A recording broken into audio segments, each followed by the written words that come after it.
Buenos dias, everybody. I'm afraid my Spanish is just a very little bit, so muchas gracias for listening to me in English.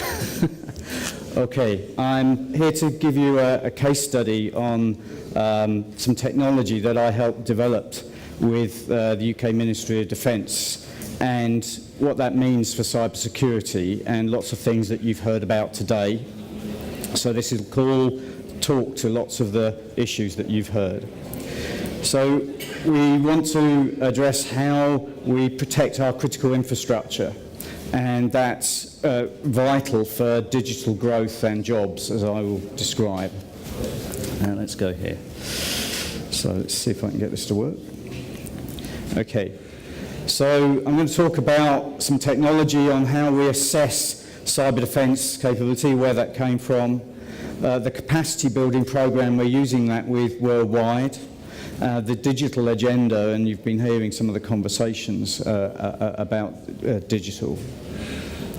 The new standards for critical infrastructure protecting, and you heard from Alexander this morning about the European Union NIS Directive, and we'll talk a little bit more about that. And about the capacity building sessions that we're doing, lessons that we've learned from taking what we're doing worldwide, and some issues that we all have to do with speed, scale and effectiveness and what this means. Okay, so take us back to a worm virus in 2009 that came before WannaCry last year. In 2009, the virus called Conficker. It was a worm virus, and it spread automatically, and it affected 190 countries worldwide, and it stopped airplanes flying, submarines sailing, ships sailing. It was a game changer for the military organisations because it was a realisation that a small piece of software could stop your operations entirely. And at that point, I would argue that cybersecurity was born, because at scale and pace we have to operate now, but if we could do the same things that we knew 10 years ago but do them at scale and pace, then we'd be a lot more secure, but we find that tremendously challenging. Now, the lessons we learned from the Conficker virus, that it's not possible to design out security. So the traditional compliance approaches that we've had from ISO 27001 and one other, where we're just ticking the box on them, we've got a process, just do not cut the mustard in terms of enough effect. We need to operate in an active way, whether it's protecting against denial of service or stopping our staff pressing links on social engineered malware. And we need to still deliver service. Let's not forget, security is just a characteristic of the quality of service that we get. So our decision making is all around risk management in three ways: what's happened before, the design process, the vulnerabilities that we've left in, how we operate to defend ourselves, and how we actually continue to deliver services and the risks that that represents. So we created, my background's in the automation of networks and telecommunications, and I've done everything from satellite design to network management, and I've been involved in the telecommunications sector for a good number of years. And so I was in a position to help audit the government systems, because I understood what's called the back office. But we couldn't even spell cybersecurity in 2009, let alone know what we should be auditing against. And so what we did with other experts in the field from the UK government is bring together these three areas in a new framework with two life cycles, one cyber defence and one service management, and where the two intercede tells us something really important. Not just what you have, but how well you can use it. And that second piece of the story makes a tremendous difference to your cybersecurity outcomes. So let's carry on with that piece of the discussion. Okay, let's press too many buttons here. Right, slight lag. So a bit of background. So the UK MOD, after the Configure virus, needed something called a campaign readiness tool. How do we know when we send troops into theatre that they're able to defend themselves? So we don't send them in without the right ships or the right weapons. Why should we send troops into theatre, into a dangerous environment, without them knowing that they can defend themselves digitally? So that's the background concept. And we were asked by the Chief Scientific Advisor of the UK government, what does good look like? And we identified that there is a need for speed. The audit processes that take weeks to months just do not do this fast enough for us to actually get ahead of the risks and how we manage the money and investment. So Defence Science and Technology Laboratory, the UK's research arm, sought a commercial partner when we developed this in 2014 to take it to market. And the reason we wanted to do that, one of the reasons, is that the government and even the MOD only manages less than 20% of its own systems. The rest of the systems are delivered by industry. So unless we give industry the means to defend themselves, we're not actually managing our own risk. So how do we scale these solutions to everybody? And on that story, we got involved with the UK Foreign and Commonwealth Office in cyber capacity building worldwide. And our national strategy is to help our partners. We will remain friends with Spain after Brexit. We will work with you. We will work with everybody. And it's in all our interests to do so, because we are so digitally connected that a risk in one country can manifest itself around the globe. So we all want to help each other, and there's lots of reasons we want to do that, and one of the principal reasons is to do with jobs. And digital space can create jobs 2.5 to 3 times faster than other traditional industries. Okay. So what we're doing is we're working with the Oxford University Cyber Capacity Security Model, and Oxford are going around the world with various countries and helping audit against a very big meta model called this Cyber Capacity Maturity Model. Just a few elements of that are the subject of what I want to talk about today, and that's critical national infrastructure, training, standards, and quantitative risk management.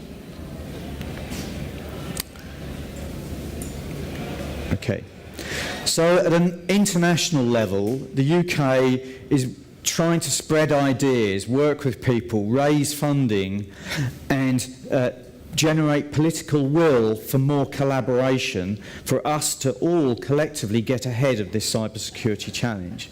And we're coordinating through the Global Forum for Cybersecurity Expertise, and that's open to everybody worldwide. In the projects that I'm dealing with on this cyber defence capability assessment technology, we're looking at critical infrastructure, training organisations internationally to use the tools and capabilities to help them better assess their own security effectiveness and the investment levels that they might need to make and at what scale. And we're working across Africa, Latin America and Asia. Now, the UK manages its cybersecurity through this collection of organisations, and it's worth spending a little bit of time. So at the Prime Minister's level, the Cabinet Office defines national strategy. The National Cybersecurity Centre was only set up in 2017 as a result of the lessons of our first national strategy from 2011, which finished in 2015, and then we learnt the lessons from that. We realised we needed to centralise the capability of lots of organisations because we could not scale the resources needed if you have all your resources spread out too far. The National Cybersecurity Centre runs our incident management centre, and it provides the advice to government and industry on what good practice looks like.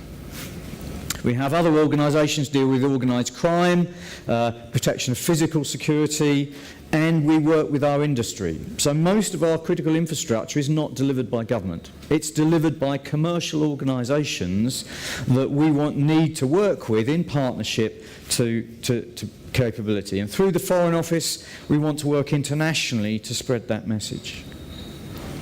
So we have 13 sectors of critical infrastructure in the UK at the moment, but our national digital economy, which we think by 2025 will be worth 200 billion sterling, something like 350 billion US dollars, is intimately dependent on these industries. And if we don't get the security right here, then it won't be effective elsewhere.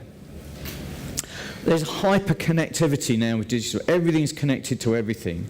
And when we bring on automated cars, and you think what that's going to do to the transport system and the level of connectivity you have with Internet of Things, it's only getting worse.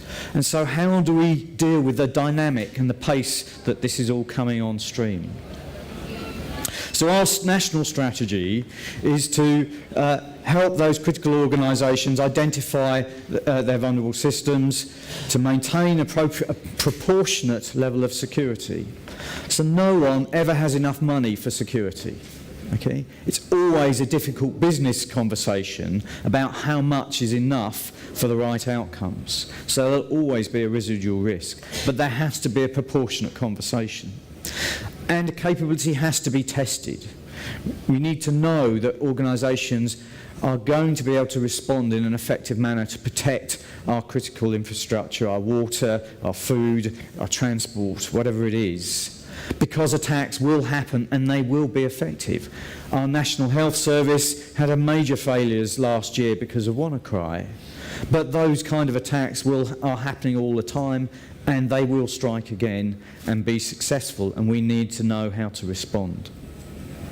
Now, we've got to do this in partnership with our industry, and the regulators need the industry to do the right thing. How do you create behaviours that people spend money on something as ethereal as risk management when delivering concrete outcomes is much easier decision to make? We found from our 2011 strategy to 2015 that actually voluntary practices do not work. Without regulation, people will not spend money on security. It's always optional, and there's always something else that you'd want to spend the money on. However, let's see where we can go with this. So we need industry to understand the risk and take the necessary steps, but we don't want to over-regulate. They know their businesses much better than the regulated bodies, and they really need to manage the risk to most effective. So we need encouragement. Now, partnership has a whole host of collective problems. The scale of cyber and digital security is just mind-blowing in terms of what we've actually got to do. By no stretch of imagination do we have enough people who are security proficient to manage the risk that we now face. And you can go to ISACA and various other organisations and they'll tell you anything from 1.5 million to 2 million shortfall of security professionals by 2021. It doesn't really matter, it's just an insurmountable number. So we have to think laterally and differently about how we're going to solve this problem. The risks are getting higher. How do we collaborate against worms that operate at internet speed, machine speed? And the US DARPA have demonstrated how artificial intelligence can not only defend systems, but could also attack systems at machine speed. And there we're talking in a few minutes, even if that. And that, compared to the delay that we heard earlier, about 48 days to a detection, just shows you how far apart we are facing in terms of the risk management of what's happening on the ground to our ability to manage that issue. Okay, so regulation. We need to work in partnership with industry. The planks of the UK regulatory framework at the moment are the European Union NIS Directive. This is profoundly important, and I'll explain as we go on why this is the case. The EU GDPR, in Spanish, are GDP, I think I'll get the right acronym, right way round, okay, has a statement in it about maintaining the state of the art for security. Just what does that mean? I would argue it doesn't mean compliance against 27001, because frankly that is not any longer good enough good practice. We also have something called Cyber Essentials, which is about hygiene controls, and you've heard various vendors talking about hygiene controls, things like patching, access management, segmentation, those kind of things. But we're not stopping there. The UK has brought out this year a code of practice for the Internet of Things, for the designing of new technology, because vendors were not building in any kind of security. They were building in default passwords, which is just a nightmare and an open house for attackers to attack. That's not regulation yet, but the first step to regulation is a code of practice. You then see how industry follow it, and if they don't, you encourage them a bit more with a bit more regulation. And the UK Houses of Commons, the Lords, our second body, wrote a report on artificial intelligence, and you can find this online. Now, this is going to change the world. Without any doubt, artificial intelligence will change everything you know about IT over the space of the next 5 to 10 years. But that will also give huge opportunities for attackers to do bad things, and extortion and all blackmail and all sorts of other things that they can now do with denial of service, they can do with more sophisticated. You need to pay attention to this, get involved in the discussion. Do not stand by and wait for somebody else to talk about artificial intelligence. The ethical issues around it are just massive. We all need to put ourselves on the agenda and say, what do we want the future to look like? Because artificial intelligence, left to its own devices, will take us somewhere, but it won't be where we want to be. So I said the European Union NIS Directive is a profound change, and I'll explain why that is. I think Alexander described earlier the basic elements, that it's for critical operators, digital service providers, about strategic information sharing, mandatory incident reporting. But what does it say what good looks like? Well, it says, at least in the way the UK is interpreting it, two things. You still need and should use the compliance standards because they give you process. But the critical thing, they do not tell you how high to jump. If I paint an analogy to an athletic stadium and a high jump, the framework is the compliance standard. But how high does the bar need to be? Those compliance frameworks don't tell you how high to jump. And that's a real problem with cybersecurity. So the UK strategy is a bit of a maturity model. So we add to that things called indicators of good practice. On the red, they actually start with things that are not good, and gradually go amber-green to things as a good posture and a good position. There are 39 objectives against the 14 principles from the NSS Directive as we see them, and there are about 2 to 5 maturity elements to each of the 39 objectives. So about 200 elements that need testing as to whether you're effective. So this is interesting. Why is it different? Well, it's different because the timeline by which those indicators of good practice can be changed are now down to our National Cybersecurity Authority, the National Cybersecurity Centre. And they can change them, should they wish, overnight, if they are not good enough. So what you see now is we're changing the time dynamics by which how fast we can respond. This is a dramatic change to the whole compliance industry, and is a huge issue for any NIS operator, because it forces them to change their investment cycles and how often they might have to invest to make these changes. But that is what's required to maintain state of the art. Okay.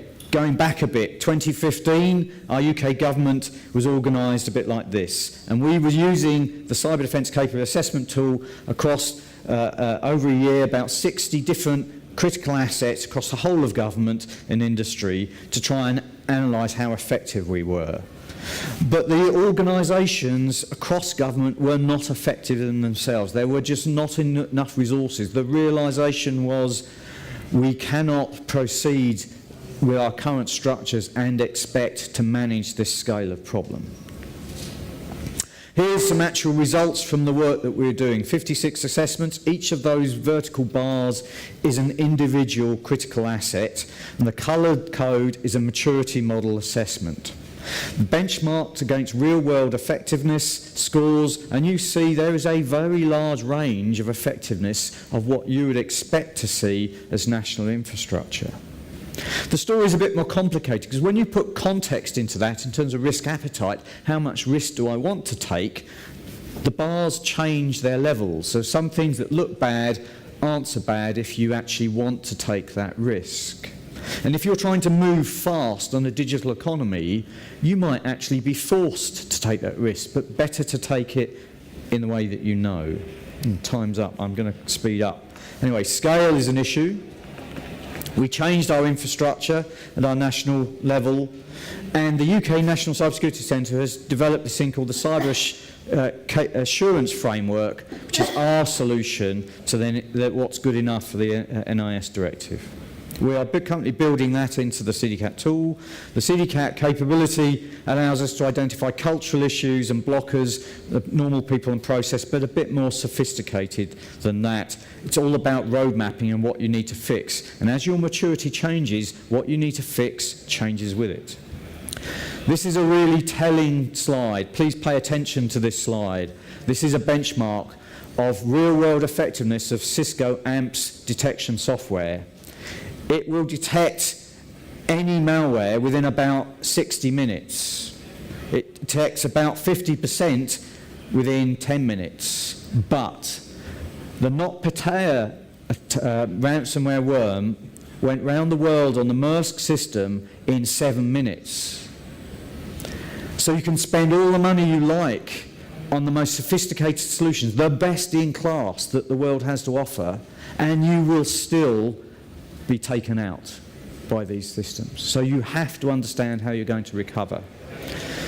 This is not a compliance story. This is about understanding and measuring your effectiveness. And if you've not come across them before, have a look at this NSS Labs, the US test centre, and what they're doing to test the vendors. So we're about transforming security. We're working with countries internationally, and the feedback we're getting is, thank you for helping us move to a maturity journey and not just compliance. And it's about moving at pace, and there's lots of other benefits that they are seeing about getting their teams in a sense of direction of travel and getting it on the same page through what we're doing. So what we've covered is some technology that I was fortunate enough to be part to develop, how we're using that both in the UK and taking it to help our friends internationally and to train people to help themselves. What this means if we get it wrong to our digital economies, because there won't be the jobs when we need them. How the NSS Directive is a massive change for everybody who's anything to do with security, effectiveness and compliance. And how we're helping everybody to learn those skills and take things forward. But ultimately, there's a need for speed here.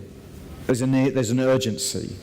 Internet of Things, artificial intelligence will make what I've said today look tame compared to the risks that we face in just a few years' time. All our prosperity can be digital, it can be secure, but we need to work together to make that happen. Thank you very much.